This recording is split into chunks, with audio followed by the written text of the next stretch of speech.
couple of guys coming in a little bit later. Coach Bob Shipley going to be joining me. Blake Monroe, my usual host of this morning show, or our usual host, is actually at a doctor's appointment with his wife. Jerry's on the road to Florida to visit some recruits. He's going to stop by here in a little bit, but we're going to talk a little Longhorn sports. Wait on Coach Shipley to get going. CJ Vogel may join us as well, but want to welcome everybody in. Hope everybody's having a good Tuesday morning, getting ready for July 4th week. Longhorns getting a big commitment yesterday. Young man Smith Orogbo out of A-Leaf Hastings committed to the Longhorns.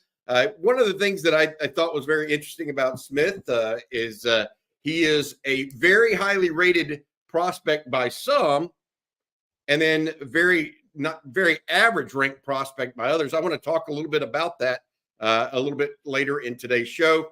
Also going to talk a little bit more about some recruiting news and notes that are going on. Baseball continues to recruit right now with new coach Jim Schlossnagle. They added a arm from the portal yesterday. So that's going to be some news that we're going to talk about. We're going to take your questions and more on today's live stream here on Coffee and Football. Hope everybody has some fun with us. For now, I'm actually going to go early on while I'm waiting for Coach Shipley.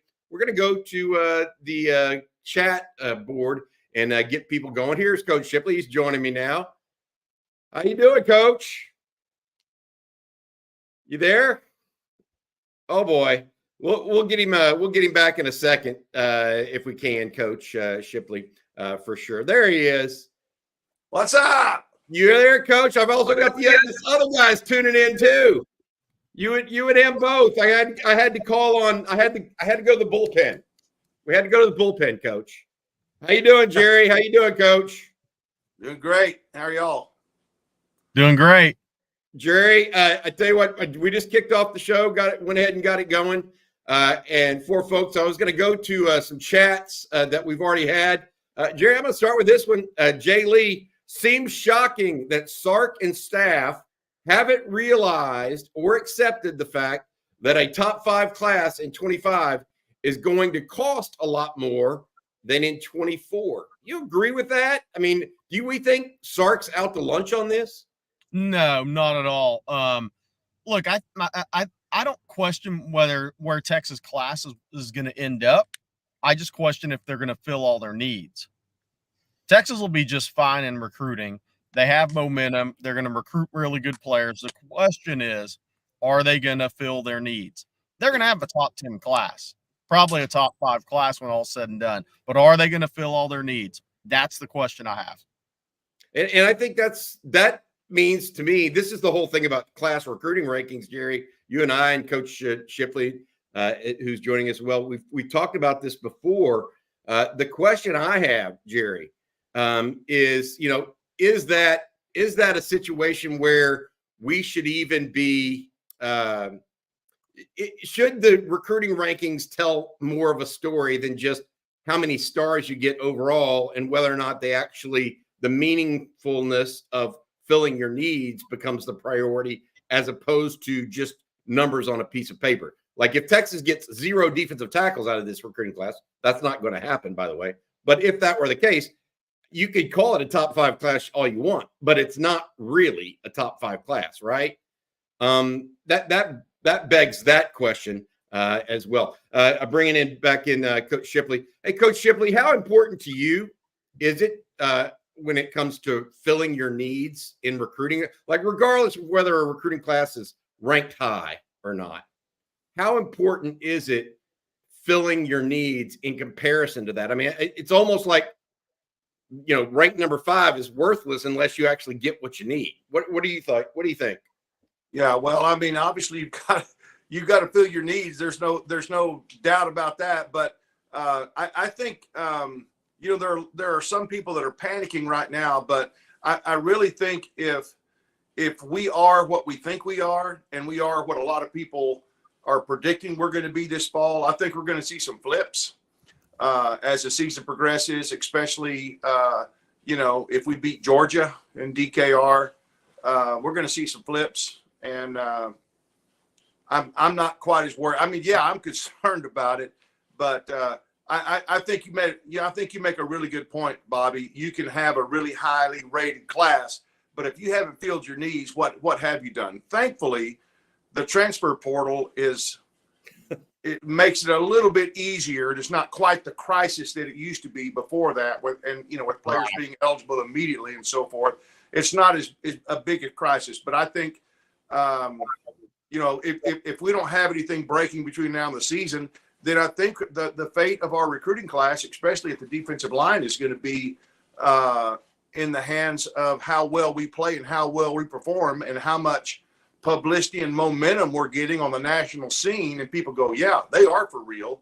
They just went in and cleaned the table in the Southeast Conference or came close to doing it. Yeah, that's a place I want to be a part of. And I do think talking about NIL, of course, the original question, I think Sark has his pulse on that. He knows what it costs. He knows what, these guys, they have a huge staff and they're constantly studying every aspect of NIL, recruiting, who's on the portal every day and all that stuff, as you guys all obviously know.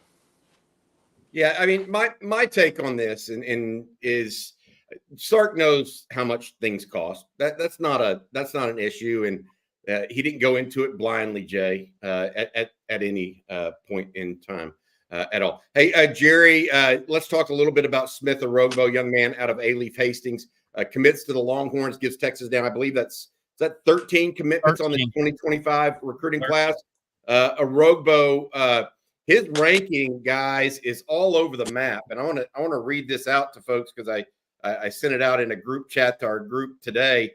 Smith Orogbo is ranked as high as the number 26 overall player in the country by one service, and then as low as unranked nationally in the top 300. Unranked 4-star, though. Unranked 4-star. Yeah, unranked 4-star. Right. And so, Jerry, what's your take on Smith Orogbo and what you saw from him? And Bob, if you saw him, I'm going to ask you to pipe up a little bit because I know y'all talked about him a little bit yesterday. Yeah. You and Rod and CJ in the winning drive. Go ahead, Jerry. Well, from the ranking standpoint, that's really eye of the beholder, and I'm big on senior year there because if you say you have somebody ranked 25 in the country right now, that means you have him ranked higher than Colin Simmons and Dallas Turner coming out of high school. So let's see senior video. I think his upside is that of a high NFL draft pick. I also think he's got a little bit of ways to go physically, but I think he made an academic and football focused decision yesterday. Coming off that Texas visit, one thing he told me was he was really impressed with the strength and conditioning program and how much Zena Umeozulu's body had changed in a short amount of time. So he's a kid that, academics matter to his dad, but he's very football focused. And he showed that kind of the way he talked about the Texas visit, what stood out, what he was looking for, and then why he made that Texas decision. So it tells you that his mind's in the right place to go maximize his talent. If he does that, I think he can be a high NFL draft pick. I have him as a top 100 level kid in the country. Where that all shakes out, that depends on who's ranking guys in the eye of the beholder. But I have him as a top 100 ranked level prospect in the country going into his senior year off his upside. Bob, did you get a chance to watch this film a little bit yesterday? Yeah, I did. And CJ and I noticed exactly the same thing, and that is his first step. He's got a really great first step, and that's something that you can't. It's very hard to. It's kind of like speed. You can coach it, you can refine it, but either you've got that or you don't. He body wise, I said yesterday on the winning drive, he kind of reminds me of a Sergio Kendall when Sergio came in from Woodrow Wilson High School in Dallas and turned into a freak. I mean, I remember walking in and seeing him with his shoulder pads off, shirt off, and I thought that's what a college football player is supposed to look like. I mean, and I think Sergio is pretty close to the same size coming out of high school. So I think he's got a tremendous upside. I think one of our viewers mentioned Osaya and some of the other guys we have. Of course, this guy's bigger than Osaya, but still just a great we knew Osiah coming in was very fast twitch and had a chance to be great. And I think this kid is on that level, although I think he may even have more potential because of his size. In fact, one of the things that Rod Babers was saying yesterday, he almost looks skinny, He is. What is he does in person. 220. He looks skinny, He does this kid. Yep. This kid is going to fill out and be a beast, in my opinion. It's a great pickup for the Longhorns. I agree. And seeing him in person twice, at 205 pounds, he looked really skinny. At 220, he still looks skinny. He's going to be 6'4", 255, 260, I think, within a year of college football. And man, I'll say this, Bobby, we talked about this yesterday, but Lance Jackson and Pettijohn combined at the edge position, Texas hit an absolute four-bagger. Yeah, I was going to talk about that. And I want to bring that up, Jerry, what they've done at the edge position over the last 2 years. Look, Colin Simmons and Zena Umeozulu, they went after two guys hard last year. Those are the two, right? They went after two guys hard this year. Marco Jones, Texas was trying to decide between Smith Orogbo and Marco Jones. That's my understanding. And they went with Smith Orogbo. Yeah. That's who they wanted out of this, along with Lance Jackson. So they're really, I mean, you can talk about edge recruiting having been a bugaboo for Texas in the first 2 or 3 years at for Steve Sarkisian. You can't anymore, Jerry. Yeah. I mean, they basically just went 4 for 4, Coach Shipley. And those are the kind of guys you expect to see in the SEC. Yes. That's what excites me about it. Those are, if you think about SEC guys, those guys fit the mold. Got it. All right. Hey, I want to say thank you before we go much further to one of our key sponsors, and that's our friends over at Texas Electricity Ratings. If you are living in one of the areas that is one of the deregulated cities for Texas electricity, you get a chance to shop for your rates with the folks at TexasElectricityRatings.com. You get a chance to have lower, what do you want to call it?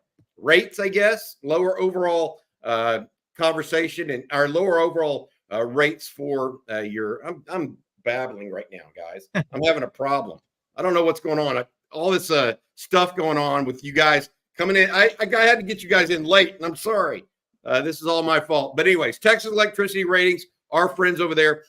If you've been living in a deregulated electricity city like Dallas and Houston, you understand that the deregulated electricity market can be confusing. Texas Electricity Ratings is a shopping website that lets you compare prices, read customer reviews, and find a good electricity plan that fits your needs. It also filters out a lot of the gimmicky plans on websites like Power to Choose that trick customers into expensive bills. So if you're in the market for a new electricity plan, shop TexasElectricityRatings.com/OTF for all your electricity needs. That is TexasElectricityRatings.com. I want to make sure I say this right. Coach was not originally supposed to be on here today, and Jerry wasn't supposed to be on until 9:20, but we had a little, or until 8:20, but we had a little miscommunication on my end. So I apologize to everybody for that, starting off solo today. Hey, it's a Jerry, go ahead. It's a good thing I don't have a life. I'm a retired Bobo, and I just research Texas football. That's just kind of what I do now. There you go. Hey, I've actually got one for you. This is for you because you're an older guy now, and you remember this guy. We're officially 60 days away from Texas football. And Brian Berg says, happy Tommy Nobis Day. Hook 'em. Bob, you're a little bit older than me. Not much, but a little. What do you remember about Tommy Nobis and his ethos and what it meant to Texas football? He was one bad dude, man. I mean, it's pretty incredible. I love the tradition that we had for years. It's stopped now, but whoever won the honor, I guess, or got the okay from the other badasses out there, got to wear number 60 as linebacker because he was the epitome of a tough, hard-nosed linebacker. And You know, I he passed away. Did he pass away a couple of years ago? Yeah. I believe. But he's the first linebacker for the University of Texas that I remember just going, man, that is a man. I mean, that guy knew no fear. He had great instincts. He had an uncanny ability to explode into a ball carrier as he was making the tackle. I mean, he made it look violent. That I just remember thinking violence and toughness when I saw Tommy Nobis play football when I was growing up in the 60s. And I think it would be really cool if linebackers would start doing that. Whoever the bell cow is would start wearing number 60, although number 60 is not real cool, you know, anymore for a linebacker. They'll wear 6, but not 60. But I was going to say, to the coach's point, you know how we know a guy's a great player when others wear his number, especially for a special commensuration or game or whatnot. That's how you know a guy was a great player, truly great player at the college level. What did Ricky Williams do in the Cotton Bowl? He wore 37. I mean, that is different level stuff there, right? I mean, really not a better 60. And somebody's joking around Breckenhager days away, but obviously Tommy Nobis, one of the great all-time football players at the University of Texas. By the way, we've had a lot of Riley Pettijohn questions. We'll just have to see where that goes. Will him and Elijah Barnes, would they go to the same school? Is that a sticking point? I think we're going to find out in 2 or 3 days. Yeah, a couple of notes here real quick that I have actually. I remember in my days, Brian Jones, who's now on CBS, he wore 60 to acknowledge Tommy Nobis and that history and tradition at Texas. Britt Hager, Brecken's dad, was one of those guys that wore it as well. And Derek Johnson, even wore it for a game, I believe, just to do that. So, hey, it's interesting stuff. Jerry, here's one for you that I think is that's going to be it is a truth in some respects. And Bob, you've been a high school coach up in that area too. Cataract Cowboy, why is there not more talent coming from the Plano schools? Others from the same area and same classification, like Southlake and Frisco, have more talent. What's happened at Plano? Plano East, Plano Senior. Anything, Jerry, in your opinion? There used to not be a Southlake and there used to not be a Frisco. They were little bitty farming communities. That's what I think. I don't know about you, Jerry, but they have just, the Metroplex has expanded and these families continue to move out on the fringes. And although I don't know if Plano East still does, but they had one of the largest enrollments in the state. So that's a good question. My first thought was that you've got 10, 12 high schools in Frisco now, maybe more. Yeah. And I think this too. I think there's been such a success at Allen High over the last 15 years that if there's a decision to be made there between a Plano school and Allen for football, people are going Allen's direction. Good point. And then you have Lovejoy exploding, and now Todd Dodge is over there, right? Melissa has exploded. So I think the growth in DFW, people moving in, have all gone to Allen, Lovejoy, Melissa, in those areas, even the McKinney schools. I mean, I was shocked at the talent level McKinney High had last year when I went through there. They had 10, 12 Division I players on that team, in my estimation. So I just think it's more of the not older people, I mean just older population, more the traditional population in the Plano area. The people that have moved into DFW, I don't think are probably moving into the Plano ISD schools that have the athletes. But like Zane Petty said, but here, Plano East went undefeated in one state in basketball this year without a major Division I player. So that was one of the cooler stories. But Plano East, I think, has some individual talent on the football field. Plano does occasionally. They just have 1, 2, or 3 Division I guys, which leaves you in the dust in DFW right now on an annual basis. I go back to those days. Bob, do you remember this? Remember a guy named Billy Ray Smith? Absolutely. played at University of Arkansas. Yeah. He was from Plano, right? And there was a guy that I worked with at the University of Texas back in the late 80s, early 90s named Russell Patterson that was a defensive tackle up in that area. And he said he remembers going to football games in high school where the high school crowd would be yelling, chanting in Plano, Billy Ray, because he just made tackle after tackle. Yeah. I think of that, and then I look forward to all those players that came through Plano and all the state championships that they had in the late 90s or mid 90s or something. Well, all the way back to the 70s. I mean, Billy Ray was probably 79, maybe 80 class. I played college ball with a defensive back from Plano that played with Billy Ray. So I'd say late 70s, early 80s was Billy Ray, and they were dang good in the 70s and early 80s. I know. Well, yeah. I guess on into the early 90s. Now that I think about it. Yeah, they had good teams. They always had good teams, and then I don't know what's happened. I think that's other than Dallas growing up, right? I mean, Dallas is essentially grown up. Hey, guys, I want to take a second and mention this to you. Thanks, Jack, for doing this. And we are right now promoting a fundraiser. And it is a fundraiser for the Freer High School Band to go be involved in the parade at the Football Hall of Fame induction for their most famous alumni, defensive tackle Steve McMichael. And so many people don't know this, but how these things work is you get invited, but then they can't pay for everybody to go. The Football Hall of Fame group, they just want to celebrate those players and allow them to have a spot. Well, you have to fundraise for that. And Freer is a rural community, farming community in South Texas, and they need our help.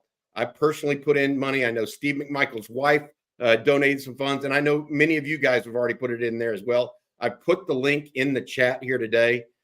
Please consider a small donation. They're trying to raise $20,000, and I think we're at $5,000 within one day of really starting this off and kicking it off. So I want to help them get there. I know other people will be helping as well. Any small amount helps.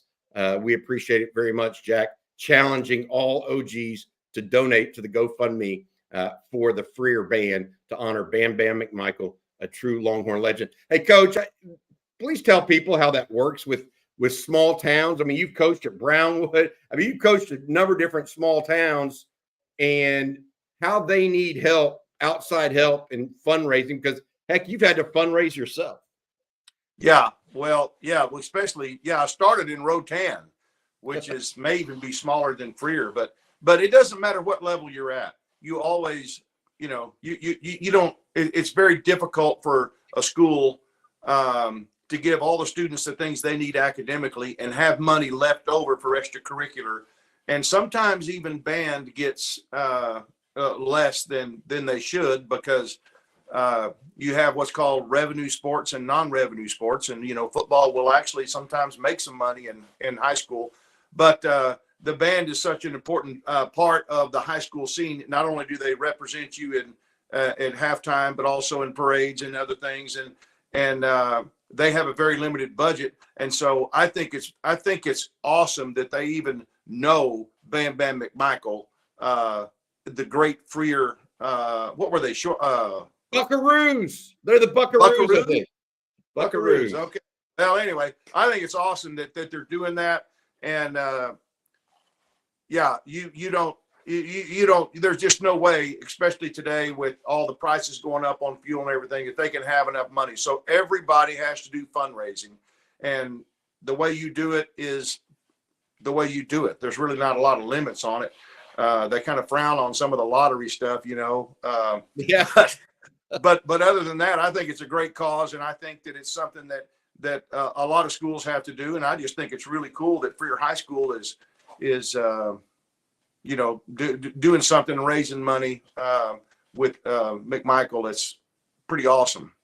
Yeah, I think we got to put it out there, because we want to see him go in the Hall of Fame the right way. That's right. And as much hoopla and I guess, just panache as he can get. You know, he deserves it. He lived a big life, representing the University of Texas well, and so good for him. Hey, Jerry Hamilton, I've got to ask you a little bit, bud. You said some stuff yesterday that apparently were fighting words to one Billy Lucci. And Ryan, I think his name's Ryan Broninger. I hope I'm saying his last name correctly. I know that's his name. I don't know if it's the right way to say his last name. Apparently, Billy got on Texags yesterday and challenged you and maybe even me to going to the Snook Cemetery where Jim Schlossnagel apparently met Chris Del Conte and meeting up without any cameras around. What do you have to say about that? I don't know if you saw anything that he said or whatever. Can I come? Yeah, go ahead, Coach. I would love to be there. Normally when that's a response from somebody, I might have said something that was true and struck a nerve.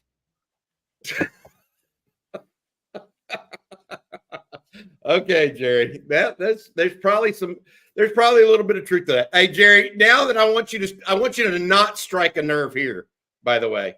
You do your daily Manscaped read, if you don't mind. Coach, this is our favorite time of the show. Yeah. Look, I'm driving. I keep the Manscaped handyman in the car, but we're not talking about the handyman. We're talking about the Summer Barbecue 5.0. It's sizzle alert. This summer, let the only thing smoking at your barbecue be the grill, not your grooming game. Get ready for the ultimate cookout season with Manscaped. Whether you're flipping burgers or cannonballing into the pool, make sure your meat looks neat with the Performance Package 5.0. Got to have your meat looking neat, guys. Fire up your grooming routine and keep it cool with Manscaped. Head to manscaped.com and use code ONTEXAS for 20% off and free shipping. Let's make this summer sizzle for all the right reasons. And look, after you having that meat look neat, after you got the meat looking neat, guys, it's the Crop Soother, the Ball Aftershave Lotion. Post-care, post-trim care, never felt so good with the Crop Soother Ball Aftershave Lotion. Let's say goodbye to painful chafing and hello to all-day comfort, even while manning the grill. I could have sworn you said do a cannonball on a pole. I don't know. I did. I misspoke because I misspoke. I don't want to be part of a cannonball on a pole. No, that would hurt. That was hurt. I was already thinking about keeping the meat neat. I give up, guys. I really do give up. Hey, Bobby, let me hit this question. Yes, there's still some silent commitments out there, and if they do go public and they go Texas ways, it will greatly impact the class. Good stuff. When do you expect that? When do you expect that? That'll be interesting. We got some decisions coming up that'll be big for Texas. Cade Phillips is July 6th, which Bobby and I think is a top 150 level prospect in the country, or I do. You have Nick Townsend coming on July 8th, announcing July 8th out of Decaney, one of the top tight ends in the country. You have a number of guys that are starting to announce. I think DeCorian Moore, by the way, I don't think that goes to August. I think he'll announce something in July. Then you have Khalil Lockett. You have Jamie French August 30th. But I really think these next couple of weeks could be pretty impactful for Texas if it goes their way. Just to give you a sense, Coach, I think Nick Townsend, DeCorian Moore, and Cade Phillips are all top 10 players in the state of Texas. Yeah. The tight end at Decaney is. And I think Lance Jackson and Smith Orogbo may be too. So that might be in some rankings or some variation of rankings might be 5 guys of the top 10. Just putting it out there. That's where we're looking at. And it is the next week to 10 days. Kelton Johnson, by the way, Jerry just put out that he's announcing on July 8th as well. Yeah, I think that'll be A&M barring a change. Yeah. Somebody's asking, Jay Lee wanted to know, can you all ask CDC to donate? You know what? I'm going to do that. I'll see what he has to say. He gets a lot of those requests, though, as you guys know. So this one may or may not work for him. Sark Attack, just a little comment here. This is our month sitting by the pool, Longhorn Yeti full of Texas pecan. I'm going to skip that second part. Great day to be a Texas Longhorn. Thank you, Sark Attack, for that. Let's ask this question for Bob and Jerry. and myself, Rodrigo Ruiz, is Arch a one-and-done player? Jerry, No. you have strong opinion on this. Yeah. Where are you at? No chance. Zero chance. Just look at the history of the Manning family. They don't do that. It's about development. And yeah, some people say, well, they have a lot of money. They can, maybe, but it's still about development with that family. They haven't had one guy that's left early college. Peyton was there 4 years. Eli was there 5. And I know we live in different times, but Arch will do just fine with NIL. They're not going to start 12 games and go to the NFL after 1 year, 13 games, whatever it is. It's not going to happen. He's going to play at least 2 years. At least 2 years. The question is he going to start 2 or is he going to stay for a third? Because if you look at the history of the family, not out of the question he stays for a third year starting, guys. I agree. Well, Yeah, I agree. I'm going to say 2 in today's world.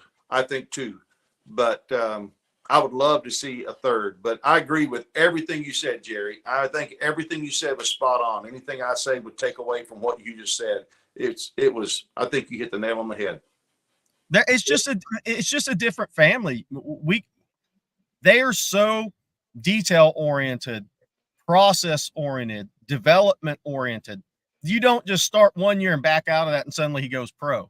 That goes against everything that family's done for 25 years raising quarterbacks at this point. It's not going to change now. And really, why should it? Man, look, he's in it. He's in this. A quarterback's different than a running back. Running back, you worry about tread on the tires. Right. I mean, with quarterback, you're worried more that if he gets into the wrong situation early in his career in pro football, that actually limits his time in pro football because of concussions or being thrown to the wolves too early. He needs to be ready. And I think that's what Jerry's talking about, is completely ready before he's being asked to do this against guys that are 27, 28 years old and are making, and this is a living, like a true living, live or die type situation. That's the thing about pro football that always strikes me is, the backup linebacker there can end your career quickly if you're a quarterback. And so you got to be ready to go into that. All right. I have some other questions coming up as well. And I want to get to this if we don't mind. Jerry, what do you think of this? QB Breaker, Q Breaker 77 sub. Could Lance Jackson, in your opinion, be spun down to the inside if he gets a lot bigger? I mean, that seems like a reasonable question. He's 6'5", 270 today. I mean, normally, if you and I are talking about this, Jerry, we see somebody 6'5", 270, we already think he's heading to the inside. Yeah. What are your thoughts? So we throw out Julius Peppers from a frame standpoint, maybe athleticism standpoint, right? So if he continues on that path, he's a guy that I think will play end. But in the modern day of college football, then you can spin him in on third down. Rod loves the NASCAR package, right? I don't think he'll ever exclusively be a defensive 3 technique. I think he's going to have a lot of value at that size and that frame and that athleticism on the edge. But can you bring him inside on some third downs and within your scheme, within your blitz package? Absolutely. I don't think the guy's ever going to be 310, 320 pounds playing exclusively inside. I don't see it. And by the way, he doesn't want to do that, and that matters because that means he'll keep his body where it needs to be to stay on the outside. Good stuff, Jerry. Hey, I want to say this. Somebody just texted me. Don't forget about Jeff Lighting, number 60. That's true. That's Bob, true. You'll remember him. That was mid to late 70s, 76, 77, seemed like 75. I can't remember for sure. Mid to late. Well, it all runs together now, Coach. That's 50 years ago. But he was out of Kansas City and then ended up in Tulsa as a high school senior, went to Union High School up there in Tulsa. I'm actually going to be doing a meeting with the Texas X's of Tulsa. I believe that's going to be on July 25th of this year. So please come out and see me if you're up in the Tulsa area. All right, some other questions here that we're going to get to. Jack Lala, always love Bobby's reactions to Manscaped ads. Famous quote on Nobis, he was Butkus before Butkus. That's from Jack Lala, our friend there. Look, we've had some about it, but go ahead. Tremendous player. Go ahead, Jerry. Go ahead. No, I was just going to respond. We've had some Madden Faramo questions. I'll try to get something on that today for you guys when I'm on the road here. Okay, Faramo is the linebacker out of California that Texas is chasing at this point as well. Chasing, right, and he is a stud. Yes. Woo! Hey, by the way, Jeff Lighting passed away in 2014. He was late 70s, early 80s. Just to clarify that. Gotcha. All good. Guys, we got some time here, and I'm looking down the chat line and trying to see some questions we want to answer. Please get your questions in, and we'll try to do that. Jerry, you're on your way to Florida. You're going to stop by and maybe meet some recruits on the way. Where does Texas stand right now overall in recruiting, in your opinion? We talked about it at length, but we've got a couple of days to stew on it now after the miss on Josiah Sharma, right? And then Dorian Brew almost immediately announces for Oregon the very next day. You've had some time to kind of gather your thoughts. What do you think? What are you thinking right now? I think, look, nothing's changed for me. I think Texas is going to end up with a top 5 level class come December. It's what Sark's done, 3 straight classes. This year will be 4. As long as things go well on the field, which they're expected to. We don't know how well, but we think they'll go well. My question is, look, they're going to have to fill the need at D-line because that's not going to be filled in June, July, or we're in July, August. So they're going to have to go back there. I look at Chase Sims at Richmond and Randall, who I think is a very good player. It wouldn't shock me to see Texas go back in and offer a guy like that and then keep fighting for some of the other guys. But I think a lot of people are wanting to ask about the linebacker position, right? I think Elijah Barnes in the class. The question is, are they going to fill all their needs? If they hit on a couple of the 5-star receivers, they're going to be sitting around the number 7 or 8 ranked class. So the class ranking, we were talking about that earlier, is going to look good. But then they're going to have to fill their needs on the back end of that class in the fall to have that top 5 class that fills the needs. Now, what Coach spoke about, too, is nowadays in the portal, if you don't fill a need in your blue blood, oh, well, just go fill it in the portal, get a 1-year or 2-year player, and then move on to the next class. So it's always good to be a blue blood. But my question isn't if they're going to have a top 10 ranked class and probably a top 5 level class. That's going to happen if they sign 23, 24 players in this class or 25. The question is, are they going to fill all their needs? And right now, we can't answer that and say they 100% are. That's going to have to play out over time. I do think they're going to have to be strong in senior year evaluations, and they're going to have to, I call it recruit through the whistle. Some people hate the term, but they're going to have to stay on to some of those guys, see what happens when the coaching carousel gets going again. You know, what if Dan Lanning starts popping up at Florida if Billy Napier doesn't make it, and it's him or Lane Kiffin for that job? You have to hang in there. If Texas didn't hang in there on 2022 class and they taken 4 offensive linemen early, where would Kelvin Banks, Cam Williams, and all those guys be right now? So you have to stay in there. You have to keep evaluating guys. I think Texas recruiting is going to be fine. I think they're going to sign another top 10 class, and I think there's again, if they sign the numbers, then they'll have a top 5 level class once again. The question is, are they going to fill all their needs? And we can't answer that right now, honestly. All right. We do have a little bit of news that broke over the night, yesterday. Ollie Gordon, the stud running back at Oklahoma State, apparently arrested for DUI. Of course, Texas doesn't play Oklahoma State this year, but one of the early discussion guys for the Heisman potentially, as well as any National Running Back of the Year award, young man out of the Dallas-Fort Worth Metroplex as well. Coach Shirley, I don't get a chance to talk to you much. You and I don't do a lot of shows together, et cetera. You do the Winning Drive with Rod and CJ on Mondays and Thursdays. So I figured I'd take this time to ask you a couple of questions about the team this year and where you think they're situated right now. What are the things that you're most excited about right now with this team? and what are the things you're most concerned about? Give me those two pieces. Well, Rod and I talk a lot about that, and I'm excited. I mean, color me surprised. I'm excited that we have reloaded with some outstanding receivers and the great young receivers that we have. Some of the video I've seen of those guys working out, it's really impressive to me. I'm very excited about the receivers. I'm very excited about Quinn in his last year, really spreading his wings and taking command of this offense and taking his game to a new level. The offensive line will be a key to that. I like our running back situation. So offensively, I feel like we have a chance to be one of the top offenses in the conference, if not the country. Defensively, I've been a little bit taken back, a little bit surprised. Obviously, my concern is the secondary. The last two times we've seen our secondary in action, the Sugar Bowl and the spring game, it didn't look good.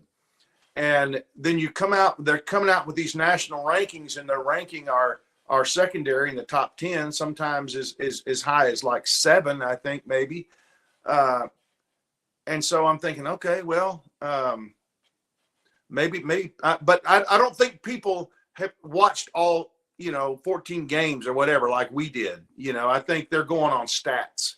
They're looking at stats and they're not looking at the plays where they get beat. We've seen that so many times. And I will say this, it's the secondary in the spring game, probably they played pretty vanilla. And I think Sark knows that everybody wants to see offense. Everybody wanted to see Arch. And so he probably threw a couple of wrinkles in offensively to help them shine, maybe some things that did, because you've been going against this offense every day in spring ball. I mean, there shouldn't have been guys running that wide open. So I have a feeling that there were, even though it will never be public, there were a few new wrinkles from some things they haven't seen. But I was disappointed in the development of our secondary from the Sugar Bowl performance to the spring game, which is the last 2 times I've seen them. So that's obviously a concern of mine. Jerry, you have anything to add? No, I mean, look, I think I go back to this. Texas is going to be such a fast team this year, both sides of the ball. More quickness, more speed. I agree with Coach. The one thing that everybody's talking about interior D line, I think they have enough depth pieces there. And I think they're going to move some things around the chessboard a little bit. They're going to be a little different with Johnny Nanson's input in that front. I think corner depth, look, if there's a position I look at where if you have an early season impactful injury and it can really hurt you, it's at corner. That one worries me a little bit. Who in August is going to step up as your 4th guy? And is that 4th guy somebody that would be reliable if you have one of your top 2 guys go down with injury for any amount of time? And I know a lot of people say the same about Anthony Hill, but Anthony Hill's a little different level player. So if you lose him, no way your backup's going to be that good. But just from a depth standpoint at corner, that is one thing for me. I think offensive line, my other not concern, but question, right side of the offensive line in pass pro. Cam Williams and DJ Campbell working in tandem. How much has DJ Campbell improved as a pass protector? Cam Williams is going to be tremendous in the run game. How's he going to be in pass pro, especially like week 2 against Michigan? Because Coach and Bobby, Michigan's going to attack that right side and see it and see if they can. With the best defensive line in the country. Yes. I'm agreeing with that comment. The right side of the offensive line, it's interesting because I think back to Christian Jones, gets picked by the Cardinals, obviously, NFL player. A lot of these guys learned on the job, right? Christian Jones got better over time. I think that Cameron Williams has more talent than a Christian Jones, like just more raw talent. Doesn't mean he's going to be a better player out of the gate. It's just they're 2 different aspects of that. Christian Jones started almost 40 games for the Longhorns. Is that correct? mean, that's a lot of experience, a lot of know-how that just walked out the door. And to have Cam Williams starting at right tackle, which I do think that's who's going to win that job if he hasn't already. I think that the reality is that Texas fans have to have some level of understanding that there could be a breakdown or two, and it might be an issue on offense at times. The thing that I get back to with Coach when he talks about the strength overall of the team and the weakness, there are two things. I think that you're right, Coach, about Quinn coming into his own this year and the talent and weapons around him. They are well situated. Now, getting it all to mesh together is a different story. When you put in the offensive line, to your point, that is what will allow them to go or not go and have the time to actually become cohesive, right? If it is, it wouldn't matter who you had at quarterback if the offensive line was Swiss cheese, right? And so we saw that. I mean, I go back to many games where Texas, look, Ndamukong Suh, in the national champion, Texas played for the national championship that year. The offensive line was Swiss cheese that night because the other team had a guy that was a freak of nature, right? And my point being, that offensive line has to be good enough, though. They have to be good enough, and they should be, to allow those skill players to be good. So I agree with Coach. The offense is the strength of the team once they get together and once the offensive line and the newcomer Cam Williams learns. I feel that strongly. The piece that I get to is this, and this is the weak point that Coach just mentioned. And it's from David Keith Williams. And I don't think a little bit of this is right, but I think there's a hint of correct observation to it. Texas has immense talent in the secondary. I don't know about immense, but they do have talent. Based on individual talents, the Longhorns could be a great secondary. The issue is coaching and even more developing to play well as a group. Here's my take on that. The best secondaries, and I'd love to get y'all's thought on this. The best secondaries, they do have one or two bad mojos. They have one or two guys that are going to be 7, 8, 9, 10-year pros, unless you're 2005 Texas and you got 5 of them. That's immense talent, by the way. Yeah, that's immense talent. That's a different category, right? My point being that playing as a group is as important as talent at times, if not more so. I want to get Coach's thoughts on that because, look, I think Texas has talent back there. That's not the issue. Can they get them to play well, and can they get them to play supportive of what they're doing with the defensive front at the same time? That's where I think, and Rod is quick to point this out, there has been a disconnect at times over the last couple of years. You think that's partly the case, Coach? And I'd love to hear your deeper thoughts on that. Well, I do. And, you know, one of the things that Rod and I talk about a couple of times before on Football Theory is that seems to us, we both agree that the two routes that we're having a difficult time with are the quick in routes, which are hard to cover anyway, and then the deep fades.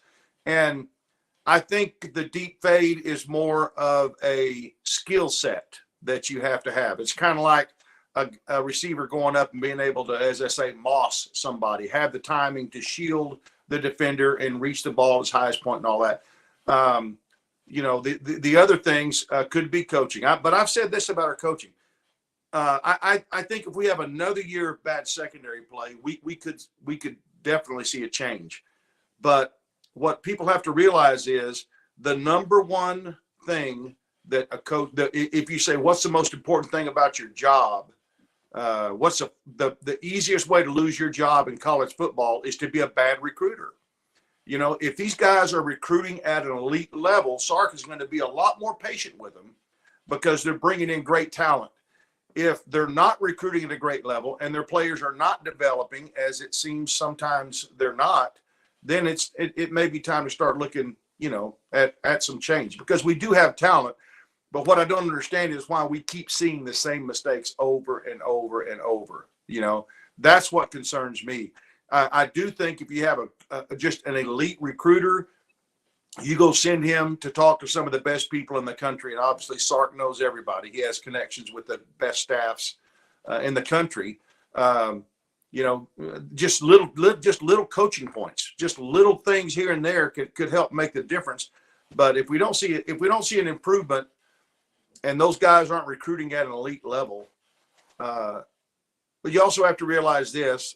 Y'all have been doing this way longer than I have, but it seems to me that when you start making staff changes, it's kind of a red flag going up that, okay, I've made mistakes, things aren't going well. And we've all seen it when you start changing coordinators. Now it's, okay, I've got one shot left at this job and I've got to make some changes. So it would be best if there was a change to be made, that those guys come out and find another job somewhere and they're not fired, to calm the team and calm the masses. But I think if we continue to have trouble with making the same mistakes, then I think something's got to be done. Yeah. Well, and I hate to say that. As a former coach, you hate to say people need to, but again, the most important thing are those guys recruiting at an elite level. Yeah, I get it. Well, I think that they've got some guys that they're recruiting right now. My take on it is there is not a great deal of separation about how the players are coached, right? And so I'm not big on pushing that towards the coaches. A lot of it is actual skill set of the players and whether or not they can get there and do the things they need to do, et cetera. But we'll see. I mean, to Coach's point, they got to show improvement this year, period, full stop. And I think they will. And I also think this, and Coach, this is the other piece. You're going from a league where they throw it around on any down, anywhere, 1st and 10 from their own 4, and they're dropping back. You know what I mean? They're not at the SEC. They're going to be trying to run the ball up the middle on first and 10 from your own 4. That's just who they are, and so it's a little different. And so I think it'll be interesting to see how they're judged this year when they go to a little bit different conference from that perspective. Hey guys, I asked a question real quick of the community on the On Texas Football YouTube page about who they thought the offensive breakout player might be for this year. Slick Rick wrote this: don't sleep on Gunnar Helm this season. I think he's going to have a breakout year. The other guys that I put up there were Cam Williams, who we just talked about, Amari Nyblack, Isaiah Bond, Silas Bolden, and Jaden Blue. Now, did Jaden Blue officially have his breakout late last year? Maybe so. Jerry, your thoughts on that question? Yeah, I'm not going with any of those because I think Nyblack is already like on NFL radars. I think a lot of those guys are. DeAndre Moore for me, as far as a guy that didn't play last year, that's going to have a role this year that will make some plays and probably some winning plays throughout the season. I'm going with a guy like that. So I'm looking at DeAndre Moore. I think the other guys are established players and they're just coming in from different schools in those circumstances. But I mean, it doesn't get any bigger than, like, I can't call Isaiah Bond a breakout player because of just the play made against Auburn last year alone, no matter the rest of the plays he made. So I go with the DeAndre Moore. I think he's going to be sneaky good. If I had to go with a transfer, it'd be Matthew Golden, though. And that may be because he was hurt a little bit in the spring. But again, he's an established player. I'm thinking of somebody who's not established already. So I'm going DeAndre Moore. All right. We're going to say thank you here to one of our sponsors, a really good sponsor of ours. That's TexasElectricityRatings.com. For anyone shopping for electricity in the deregulated areas of Texas, TexasElectricityRatings.com is the best place to find a great electricity plan for your household. For starters, it filters out the dangerous and gimmicky plans from providers that are all hat and no cattle when it comes to your monthly bill. You can shop by rate, but also by an average bill feature that actually takes into account seasonal usage to give you a real number and not some placeholder. So if you're looking for a new electricity plan, check out TexasElectricityRatings.com/OTF for the best options available. Hook them from the folks at TexasElectricityRatings.com. Can I have Harry, a couple? you had something? Yeah, we had this super chat from Rick Herbst. Thank you for that. Have we lost any highs? Will you tell us? Have not yet, and absolutely always will. Oaten Horns, why not more panic on recruiting? And I've seen your comments in there. I know you're kind of questioning it all in recruiting, but I'll say this: I think there's a lot of things that go into this. One, where was Texas ranked last year in recruiting right now? I mean, so mid-teens is the answer, by the way. Mid-teens. Exactly. Same place they were now. So how many guys did they get later in this process? I mean, Xavier Filsaime wasn't on the radar. Anthony Smith was about to commit to A&M. That was a coaching carousel. Brandon Baker, you were battling for. You didn't know if you were going to get him, 5-star prospect. That list goes on and on. Kobe Black, Ryan Wingo, those guys went into the season. So why is there not more panic?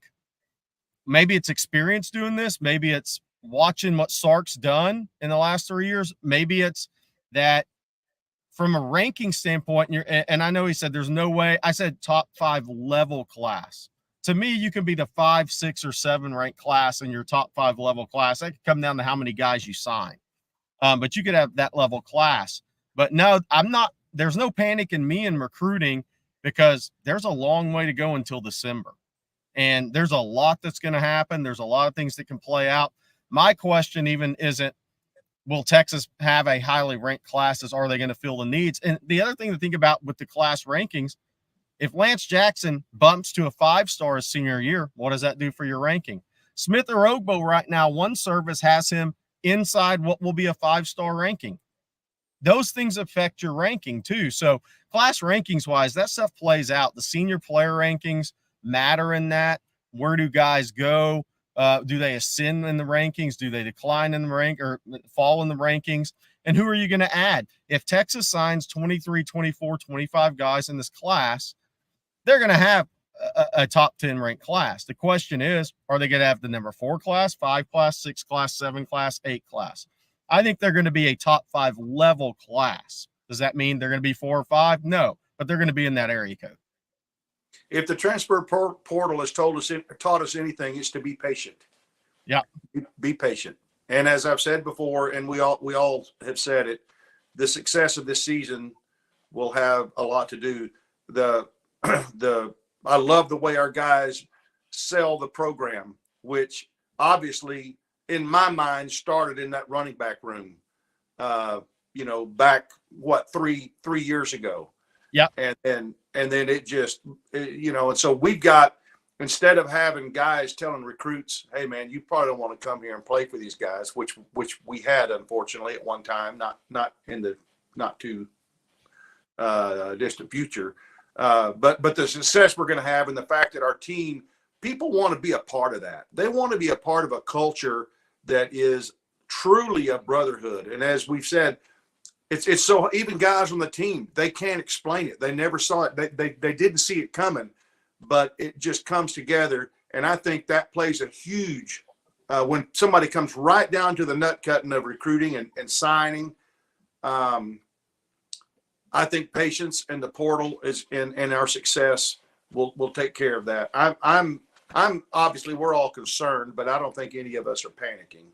And I don't think our staff is either. If Sark deserves anything, he deserves that. He's proven that he can pull guys out in the 11th hour. And so we'll see how that works out.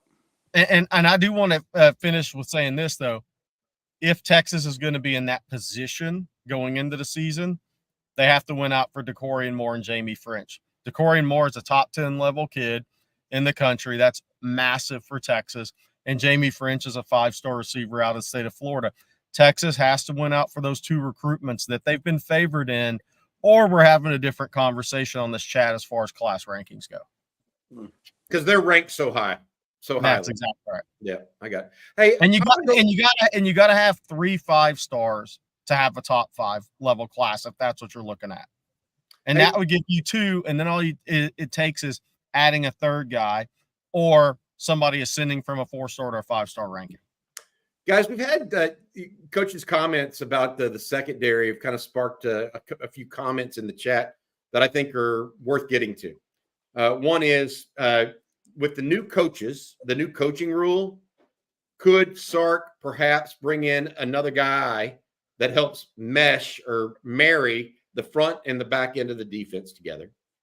And then the other one is this, if a guy makes too many mistakes over and over, then it may not be talent, and heck, it may not be coaching at that point. It may be the guy, right?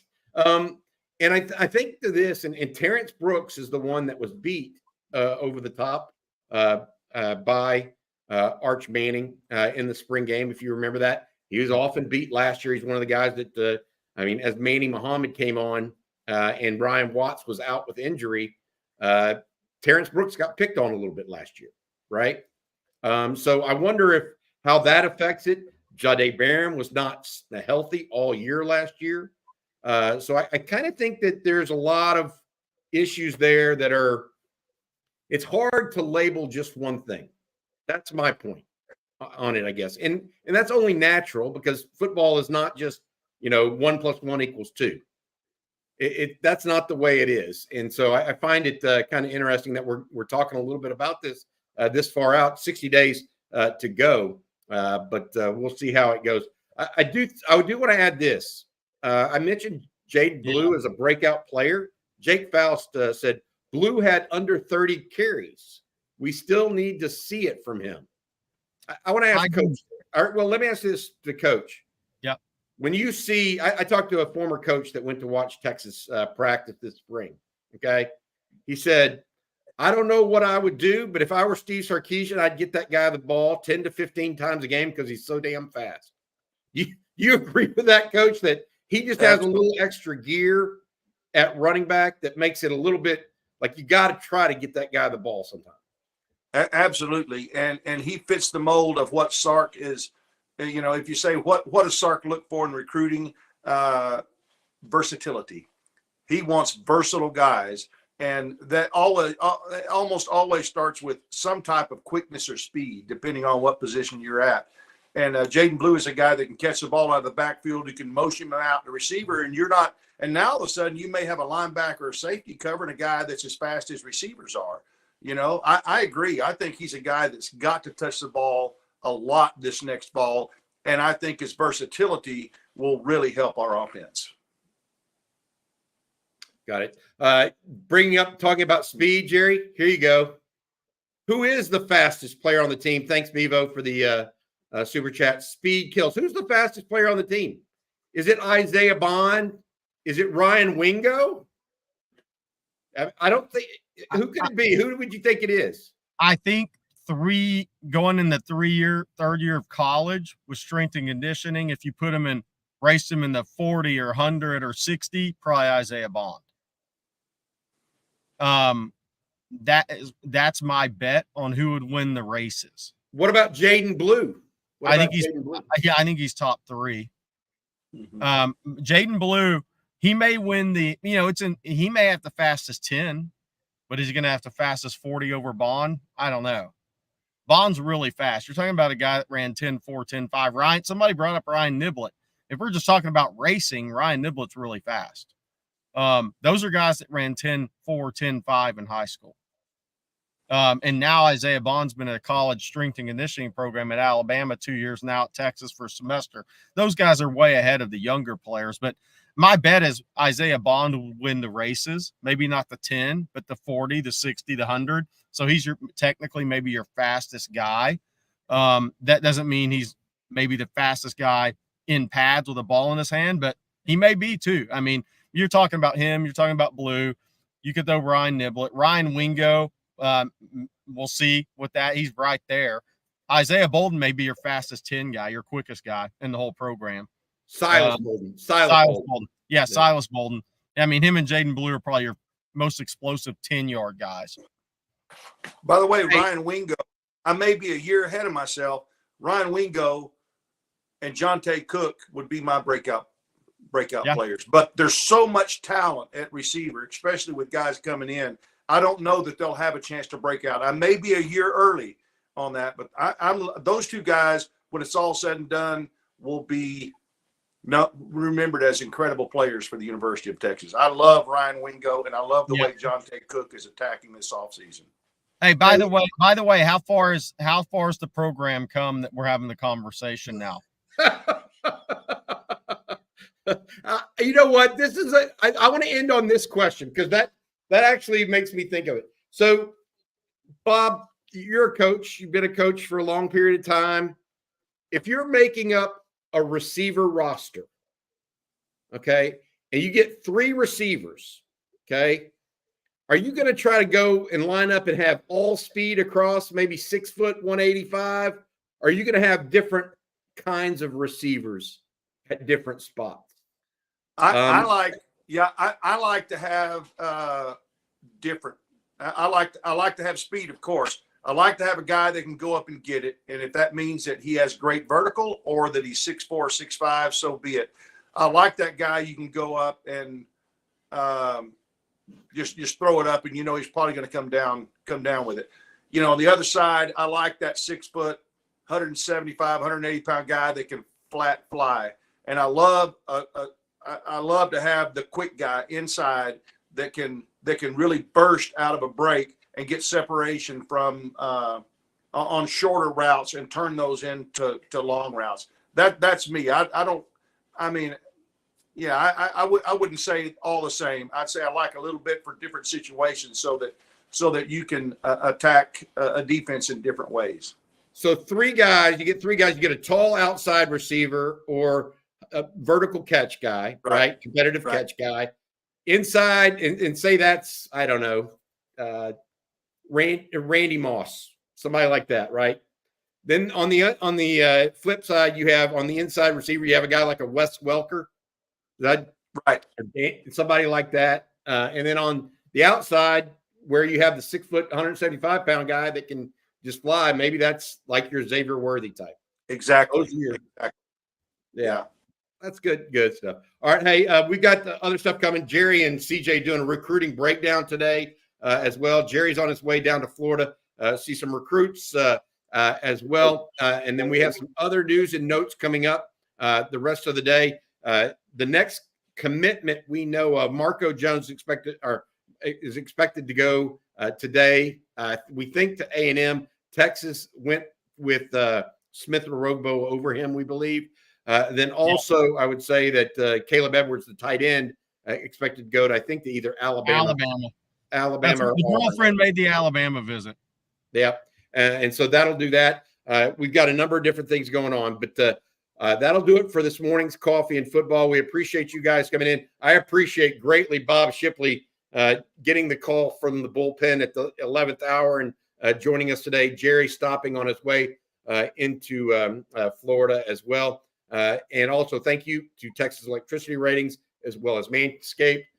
Also, please remember, help the people, the band over at Freer if you get an opportunity to. I'll put the link into the chat one last time. All right, that'll do it for this morning's Coffee and Football. Longhorns pick up a commitment from Smith and Orogbo yesterday. Big-time pledge, elite first step, and I love the fact that he plays through contact and keeps his eyes up the entire time. He just he sees the ball carrier. All right, that's it. That's going to do it for today. Thanks, everybody. Hook 'em.